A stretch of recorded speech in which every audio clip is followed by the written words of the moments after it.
വേനൽ മാറി മഴക്കാലമായതോടുകൂടി വീട്ടിലും പരിസരത്തുമൊക്കെ കണ്ടമാനം പുല്ല് വളരാൻ തുടങ്ങിയിട്ടുണ്ട്. അപ്പം ഒരു വട്ടം നമ്മൾ പുല്ല് വെട്ടിയെ കൊണ്ട് ആളുകളെ കൊണ്ട് വെട്ടിക്കുന്ന കാശിന് നമുക്കൊരു പുല്ല് വെട്ടി മേടിക്കാൻ പറ്റിയാലോ? കൂടെ പോരുവാണോ?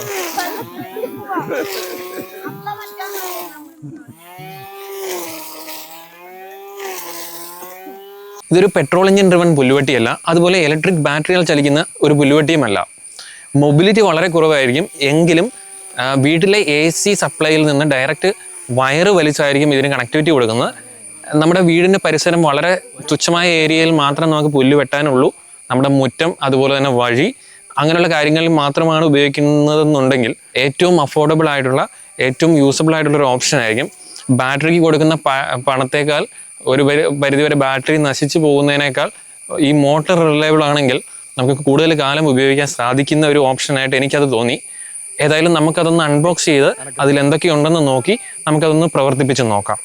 ഇനി നമുക്കിത് ഓപ്പൺ ചെയ്യാം. അയ്യോ, നല്ല വെയിറ്റ് ഉണ്ട്. ഇതാണ് അതിൻ്റെ ഗാർഡായിട്ട് വരുന്നൊരു പ്രൊപ്പല്ലർ ഗാർഡ് പോലെ ഒരു ഗാർഡ് വരുന്നതാണ്. പിന്നെയാണ് നമ്മുടെ ഗ്രാസ് കട്ടർ വരുന്നത്. ഗ്രാസ് കട്ടറിന്റെ ഹാൻഡിലാണ് വരുന്നത്. നല്ല വെയിറ്റ് ഉണ്ട്, ഇറക്കാനും നല്ല പാടാണ്. പിടിച്ചു വലിച്ചേ, ബോക്സ് പിടിച്ചു വലിക്ക്. ഓക്കെ, ഈ 3 പീസായിട്ട് വരുന്നത്. അപ്പൊ നമുക്ക് ഈ 3 പീസ് ഒരുമിച്ച് ചേർത്താലേ ഇത് ഗ്രാസ് കട്ടറായിട്ട് കിട്ടുള്ളൂ. നമുക്ക് ഈ 2 പീസ് തന്നേക്കുന്ന ലോക്കിംഗ് മെക്കാനിസം ആണ്. ഇപ്പൊ ഞാൻ ഇതിൻ്റെ അകത്തേക്ക് കയറ്റുവാണെങ്കിൽ നമുക്കൊരു 2 സ്ക്രൂ ഇവിടെ ഇട്ടാൽ മതി. അപ്പോൾ ഈ സാധനം ലോക്കാവും. പിന്നെ വേറെ ഒരു ലോക്കിംഗ് മെക്കാനിസം വരുന്നുണ്ട്. ഇതിൻ്റെ ഒരു ഹാൻഡിൽ തന്നിട്ടുണ്ട്. അപ്പോൾ ഇത് എവിടെ പിടിപ്പിക്കുന്നതെന്ന് എനിക്കറിയത്തില്ല. ഇവിടെയാണ് കേട്ടോ ഹാൻഡിൽ പിടിപ്പിക്കേണ്ടത്. പുല്ല് വെട്ടുന്ന സമയത്ത് ഉപയോഗിക്കാൻ വേണ്ടിയുള്ള ഹാൻഡിൽ പിടിപ്പിക്കുന്നത് ഇവിടെ കേട്ടോ. പ്രൊപ്പല്ലറിൻ്റെ കൂടെ ഒരു ഇച്ചിരി ബോൾട്ടും കൂടെ തന്നിട്ടുണ്ട്. ഇത് കണ്ടോ, ഒരു ബോൾട്ട് അവർ ആദ്യമായിട്ടൊന്ന് പിടിപ്പിച്ചിട്ടുണ്ട്. ഒരു ബോൾട്ട് ഇതും, പിന്നെ ഒരു മാനുവലും തന്നിട്ടുണ്ട് നമുക്ക്. ഗ്രാസ് കട്ടർ കറങ്ങുന്ന മോട്ടർ കറങ്ങുന്ന ഇവിടെയാണ് കേട്ടോ. ഇവിടെ കറങ്ങുന്നിടത്ത് ഇവിടെ 2 സൈഡിലായിട്ട് ഞെക്കാൻ പാകത്തിന് ഒരു സ്വിച്ച് പോലൊരു മെക്കാനിസം ഉണ്ട്. അത് ഞെക്കി കഴിഞ്ഞ് കഴിഞ്ഞാൽ നമുക്ക് ഈ ടോപ്പ് പോർഷൻ നമുക്ക് ഊരിയെടുക്കാൻ പറ്റും. ചൂണ്ടുനൂല് പോലെ ചുറ്റി വെച്ചിരിക്കുന്ന വള്ളി നമുക്ക് ഇതിനകത്ത് കാണാൻ പറ്റും കേട്ടോ. അതിൻ്റെ നീളം കുറയുമ്പോൾ അകത്ത് നമുക്ക് പുറത്തേക്ക് വലിച്ചിടാൻ പറ്റും. 230 വോൾട്ട് 50 ഹെർട്സ് സപ്ലൈയിൽ പ്രവർത്തിക്കുന്ന ഒരു മെഷീൻ ഗ്രാസ് കട്ടറാണിത്. ഇതിൻ്റെ അത് നമുക്ക് വരുന്നതെന്ന് വെച്ച് കഴിഞ്ഞാൽ 1250 RPM ആണ് ഇതിൻ്റെ സ്പീഡ് വരുന്നത്. അത് പുല്ലുവെട്ടാൻ മതിയാവോ എന്നുള്ള കാര്യം നമുക്കൊന്ന് ടെസ്റ്റ് ചെയ്ത് നോക്കിയിട്ട് നമുക്ക് പറയാം. മതിയാവും എന്നാണ് എൻ്റെ വിശ്വാസം. പിന്നെ 250 വാട്ട് പവർ ഇത് കൺസ്യൂം ചെയ്യും കേട്ടോ. നമ്മളെല്ലാ അറ്റാച്ച്മെൻറ്റ്സും ഇതിൽ ഫിറ്റ് ചെയ്തിട്ടുണ്ട്.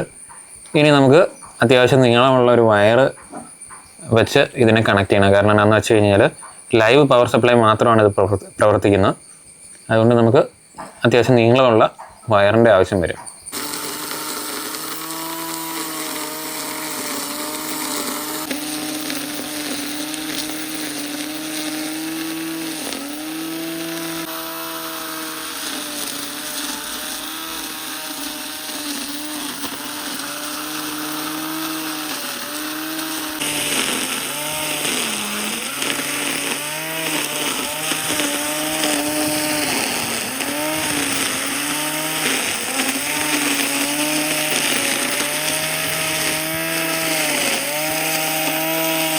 എന്തായാലും വലിയ തെറ്റില്ലാത്തൊരു പ്രോഡക്റ്റാണ്. നമുക്ക് യൂസ് ചെയ്യാൻ പറ്റുന്ന ഒരു പ്രോഡക്റ്റാണ്. നമ്മുടെ വീടിൻ്റെ പരിസരത്തൊക്കെ ആണെങ്കിൽ ഒരുപാട് അകലേക്കൊന്നും അല്ല എന്നുണ്ടെങ്കിൽ നമുക്ക് ഉറപ്പായിട്ടും ഉപയോഗിക്കാൻ പറ്റുന്ന ഒരു പ്രോഡക്റ്റാണ്.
പുല്ല് വെട്ടാൻ തുടങ്ങിയ ആൾക്കാരും പുല്ല് വെട്ടിച്ച് നിർത്തിയിട്ടില്ല കേട്ടോ.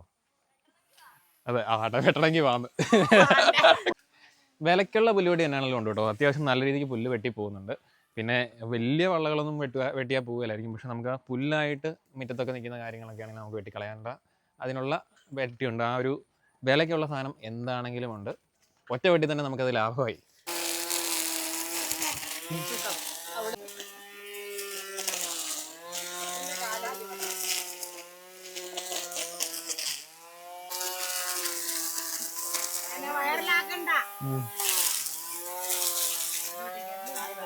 മഴ പെയ്ത് തുടങ്ങിയപ്പോൾ അത്യാവശ്യം നല്ല രീതിക്ക് പുല്ലായിരുന്നു. അത്യാവശ്യം ഈ ഒരു ഹൈറ്റ് വരെ പുല്ലായിരുന്നു. അത് മൊത്തം നമ്മൾ ആ മെഷീൻ നമ്മളിപ്പം വിട്ടിട്ടുണ്ട്. നല്ല രീതിക്ക് പോയിട്ടുണ്ട് കേട്ടോ. നല്ല രീതിക്ക് പിടിച്ചങ്ങ് വെട്ടുവാണെന്നുണ്ടെങ്കിൽ അത് പോകുന്നുണ്ട്. കറണ്ടിൻ്റെ മെഷീൻ തന്നെ, കറണ്ട് മോട്ടർ ആയതുകൊണ്ട് തന്നെ ബാറ്ററി പോലെ നമുക്ക് ഇടയ്ക്കിടയ്ക്ക് കുത്തിയിട്ട് പിന്നെ എടുക്കേണ്ട ആവശ്യമൊന്നുമില്ല. കണ്ടിന്യൂസ് ആയിട്ട് നമുക്ക് വർക്ക് ചെയ്യാൻ പറ്റുന്നുണ്ട്. കുഴപ്പമൊന്നുമില്ല. അതിൻ്റെ അകത്താണെങ്കിലും എക്സ്ട്രാ വയർ തന്നിട്ടുണ്ട് അത് വെട്ടാൻ വേണ്ടിയുള്ളത്. നമ്മൾ ഇടയ്ക്കൊന്ന് എക്സ്റ്റെൻഡ് ചെയ്തിരുന്നു. പകുതി ആയപ്പോഴത്തേനും അത് തീർന്നു പോയിരുന്നു. പക്ഷേ നല്ലൊരു മെഷീനാണ്. നമുക്ക് യൂസ് ചെയ്യാൻ അത്യാവശ്യം വീട്ടിലൊക്കെ ഉള്ളതെന്നുണ്ടെങ്കിൽ, വീട്ടിലെ കാര്യങ്ങളൊക്കെ ഉള്ളതെന്നുണ്ടെങ്കിൽ ഇത് മതി. ഇതിൽ കൂടുതലൊരു സാധനത്തിൻ്റെ ആവശ്യമില്ല.